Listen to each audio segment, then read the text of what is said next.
Okay, so we're basically centered, and if you remember from last episode, this is the maximum width we're allowed, and we're about 11 inches, so we're within the rules by about an inch, so we should be good there. This is kind of where we left off on the last one, was just an initial mock-up of the outer tunnels and side plate. And we have to fit our tunnels on the inside as well. So what we're going to do right now is kind of mock those up, figure out where everything fits, and come up with our perimeter shape.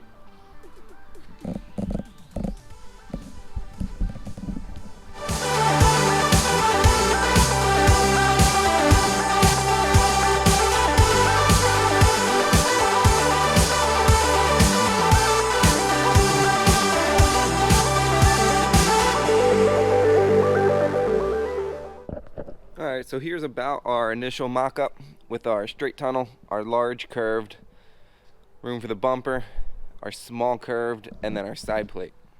Now we're going to work on, let's define the front shape of the splitter.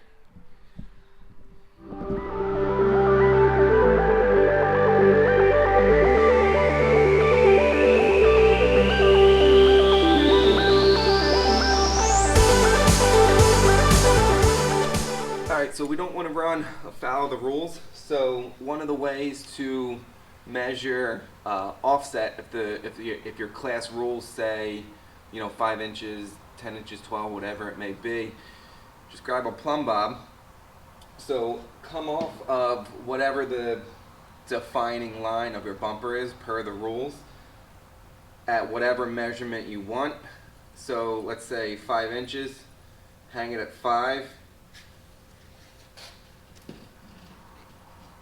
You'd obviously wait for it to stop moving and kind of just make your mark, and after you do a bunch of marks, you can then just kind of come up with an outline. So that's one way to do it.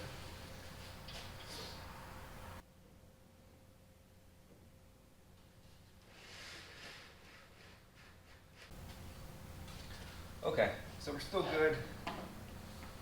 I know we're at 11. So those marks that I put earlier, I'm just going to make a nice radius on it, and that's about it for the leading edge on this.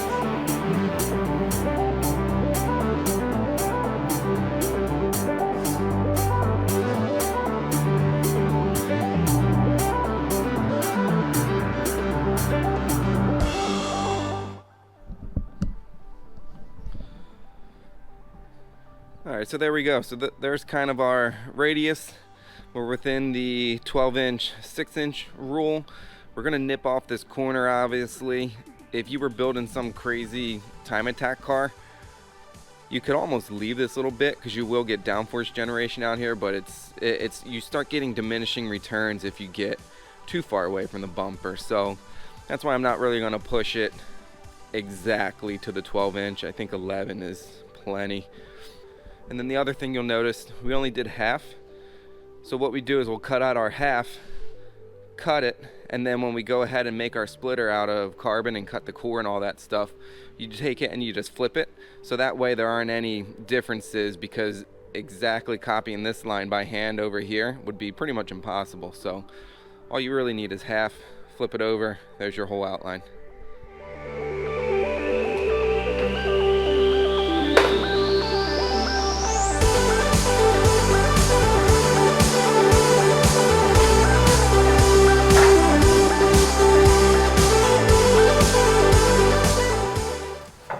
Alright, so there you go. So there's the new rough shape of the new ST3 splitter.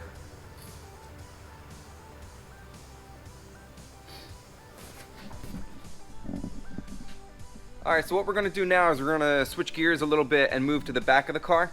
With the different wing rules and offset rules and everything, we're going to swap out our Fulcrum 14 with our Apex 15 down here. The mounts are exactly the same, so it's an easy swap. But what we're going to do after I mount it, I'm going to take some measurements, hang the wing above the car, and set it back and we'll get into that a little bit later as to, you know, the advantages of setting it back and everything. So right now it's just kind of mock up and figuring all that stuff out.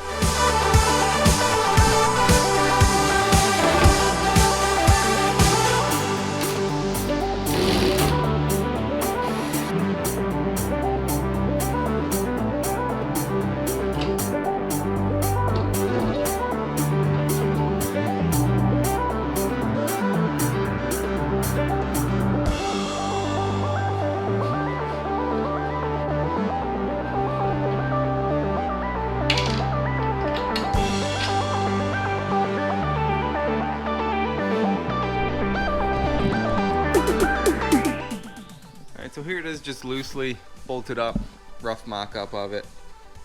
Slot gap looks alright. I don't have the adjusters in. So what we're going to want to do now is figure out how much setback we want. The old American Iron rules, no, it's a different wing, but we were only allowed 1.5 inches. In ST3 or higher, there isn't really any setback rule. The height rule is like 8 inches above the roof line or something insane again.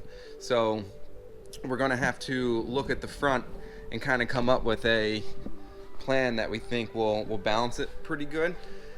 Because if the front center of downforce or center of pressure is like way out here, but the rear is not as far, the aero gain is gonna be skewed toward the front. So as you go faster, the splitter is going to make more downforce than the rear, and you're going to end up with a car that's looser as you go faster. I hope that kind of makes sense. All right, so I threw our splitter template under there so we can kind of get an idea of where the center of pressure is going to be. Now, fortunately, we have CFD plots of a large splitter with a full assortment of our tunnels, so we can take an educated guess about where it is. So between the inlet of the tunnels and the leading edge is where all the downforce happens. We're going to have to assume the average center of pressure is somewhere around here, which would be, let's say, 3.5 feet maybe. So what we're going to want to do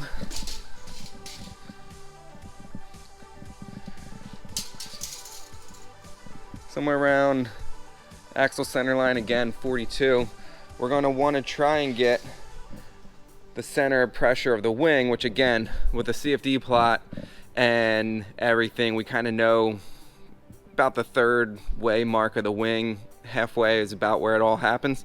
So we're going to want the center of the wing basically in this plane here. Again, we'll double check the rules and everything, but that's about what we're going to want to do to make sure as we go faster, the front or the rear doesn't start to gain more. Now, so going into it a little bit further, the amount something gains as you go faster is going to be different as well.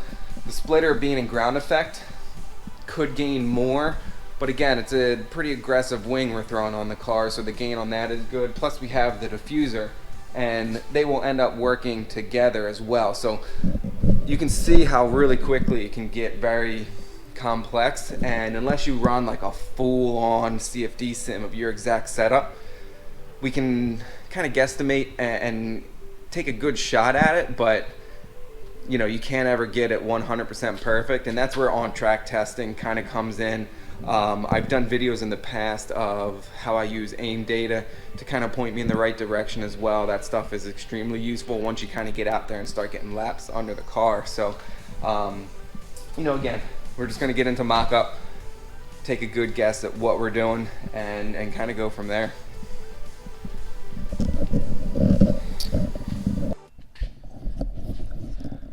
So in order to mock up wings, I built this little handy dandy A-frame thing or whatever, literally just a couple 2x4s, and then we hang the wing from it with ratchet straps, and then just kind of move it around, take our measurements to hang the wing where we need to.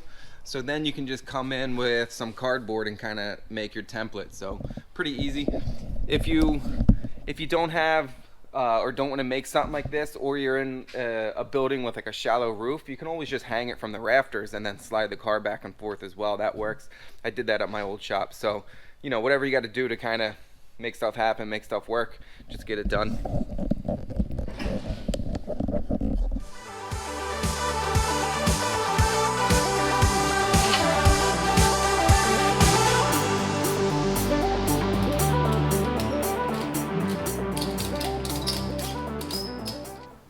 Alright, so we're pretty level.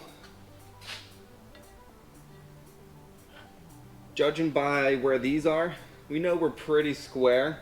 If you didn't have uprights or anything already, what you would want to do is drop some plumb bobs off of the trailing edge of the wing and then measure to the body of the car, so that way you know the wing is square this way.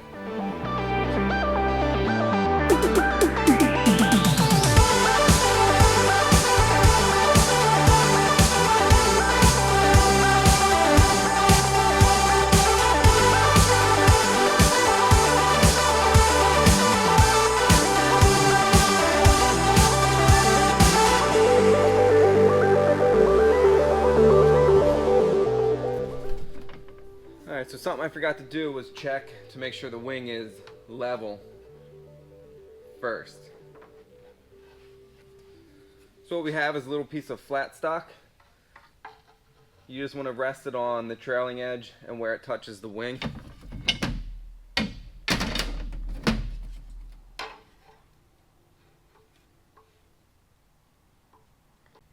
Alright, and that's close enough to get us there, because the rest of the adjustment, there's plenty of adjustment in the holes to get the wing where it needs to be when you're done.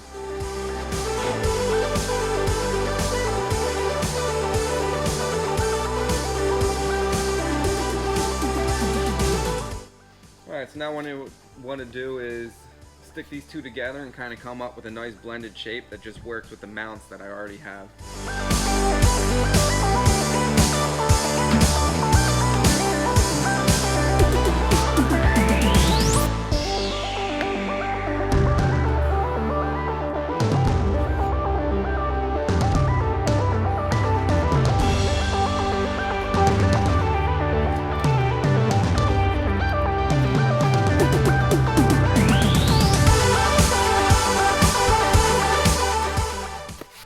Alright guys, so there it is. Honestly, not much to it, and this is enough to cut out all of our carbon and basically fabricate some uprights. It's that simple. Alright everybody, that's about it for this one. We did our mock-up of our splitter template and our new upright template. They're the two biggies that I want to take advantage of, is the increased aero. I'm most likely going to do springs, and that's about it. And then obviously just regular maintenance, oil, trans, diff, brake fluid. So yeah, hope you enjoyed this one. Remember, hit the subscribe button to keep up to date. And the next one is when we're going to make the new wing uprights and make a new splitter and go through mounting and all of that stuff. So next time, I'll see you at the track.